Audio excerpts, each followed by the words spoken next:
तिरुपति बालाजी मंदिर, जिसे तिरुमला वेंकटेश्वरा टेम्पल भी कहा जाता है, भारत के आंध्र प्रदेश राज्य के चित्तूर जिले के तिरुमला पहाड़ियों पर स्थित है। यह भगवान विष्णु के अवतार भगवान वेंकटेश्वर, बालाजी, गोविंदा, श्रीनिवासा आदि नामों से भी पूजे जाते हैं। प्राचीन समय में धरती पर अधर्म और दुख बढ़ गया था। देवी लक्ष्मी भगवान विष्णु से नाराज होकर वैकुंठ छोड़कर धरती पर आ गईं। भगवान विष्णु ने देवी लक्ष्मी को मनाने के लिए पृथ्वी पर वेंकटाद्रि तिरुमला पर्वत पर तपस्या की। भगवान विष्णु ने एक ब्राह्मण महिला वकुला देवी के घर बालक के रूप में जन्म लिया। यह वही वकुला देवी थीं जो रामावतार में भगवान राम की माता कौशल्या थीं। बालाजी वेंकटेश्वर की मां के रूप में पालन पोषण किया। भगवान वेंकटेश्वर ने पृथ्वी पर पद्मावती नाम की राजकुमारी से विवाह किया। पद्मावती लक्ष्मी जी का अवतार थीं। इस विवाह के लिए भगवान विष्णु ने कुबेर से भारी आरण लिया था। आज भी भक्त उस आरण को चुकाने के लिए चढ़ावा चढ़ाते हैं। जब कलयुग की शुरुआत हुई तब धरती पर अधर्म और पाप बढ़ने लगे। लोग धर्म से भटकने लगे, भगवान को भूलने लगे। देवताओं ने भगवान विष्णु से प्रार्थना की कि वे धरती पर आकर धर्म की रक्षा करें। विवाह के बाद भगवान विष्णु वेंकटेश्वर एक चट्टान शिला में बदल गए और तिरुमला पर्वत पर विराजमान हो गए। भक्त राजा थोंडमान को एक रात स्वप्न आया जिसमें भगवान विष्णु ने कहा, मैं इस पर्वत पर मूर्ति रूप में विराजमान हूं, मेरी पूजा करो, मंदिर बनवाओ। राजा थोंडमान ने लोगों के साथ मिलकर पर्वत पर खोज की। उन्हें एक विशेष स्थान जहां आज गर्भगृह है पर भगवान विष्णु की श्री विग्रह मूर्ति मिली।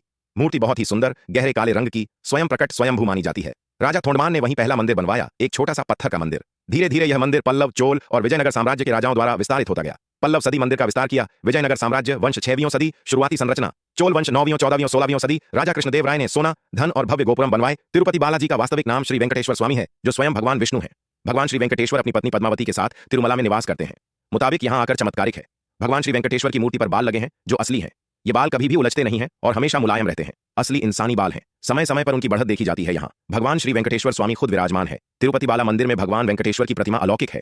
ये विशेष पत्थर से बनी है। ये प्रतिमा इतनी जीवंत है कि ऐसा प्रतीत होता है जैसे भगवान विष्णु स्वयं यहाँ विराजमान है। भगवान श्री वेंकटेश्वर की प्रतिमा को पसीना आता है। पसीने की बूंदें देखी जा सकती हैं। रोज सुबह मूर्ति से पसीना निकलता है जिसे पवित्र कपड़े से पोंछा जाता है। इसलिए मंदिर में तापमान कम रखा जाता है।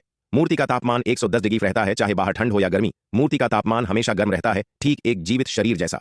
गुरुवार को भगवान श्री वेंकटेश्वर का श्रृंगार हटाकर स्नान कराकर चंदन का लेप लगाया जाता है, जिसके बाद अद्भुत रहस्य सामने आता है। भगवान श्री वेंकटेश्वर के हृदय में माता लक्ष्मी जी आकृति दिखाई देती है। मंदिर में एक दिया हमेशा जलता रहता है। दीपक में कभी तेल और घी नहीं डाला जाता। भगवान श्री वेंकटेश्वर की प्रतिमा पर पछाई कपूर लगाया जाता। कपूर किसी भी पत्थर पर लगाया जाता है तो पत्थर में कुछ समय में दरारें पड्डड़ी अच जाती हैं, लेकिन भगवान बालाजी की प्रतिमा पर पछाई कपूर का कोई प्रभाव नहीं पड्डड़ अचता।